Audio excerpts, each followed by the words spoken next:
My channel পাঁচফোড়ন। সবাইকে পাঁচফোড়ন দেখার আমন্ত্রণ জানিয়ে শুরু করে দিয়েছি রান্না বান্না। এই যে আমি আজকে রান্না করেছি সজনের ডাঁটা চিংড়ি মাছ কুমড়ো দিয়ে সজনের ডাঁটার ডালনা। কেমন লাগছে দেখতে? এখন সজনের ডাঁটা পাওয়া যায় না, খুব দাম এখন সজনের ডাঁটার প্রচুর এখন দাম নিয়েছে। কেমন হয়েছে আমার সজনের ডাঁটার ডালনা অবশ্যই কমেন্ট করবেন।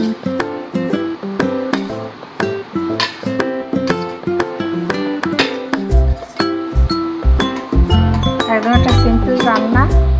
সরিষা ফোড়ন দিয়ে আর শুকনো লঙ্কা ফোড়ন দিয়েছি, দিয়ে চিংড়ি মাছ হালকা করে ভেজে সজনের ডাঁটা কুমড়ো দিয়ে নেড়ে চেড়ে লবণ হলুদ কাঁচা লঙ্কা দিয়েছি আর একটু নামানোর আগে মিষ্টি দিয়েছি।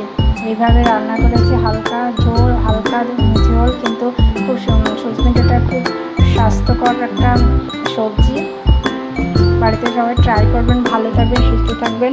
যারা এখনও আমার চ্যানেলটা সাবস্ক্রাইব করেনি অবশ্যই সাবস্ক্রাইব করে আমার পাশে থাকবেন। আর যারা ফেসবুক দিয়ে দেখছেন তারা অবশ্যই শুভ্রা রায় পেজটাকে একটু ফলো করবেন। ধন্যবাদ, রাখছি এখানে ভিডিওটি। নমস্কার।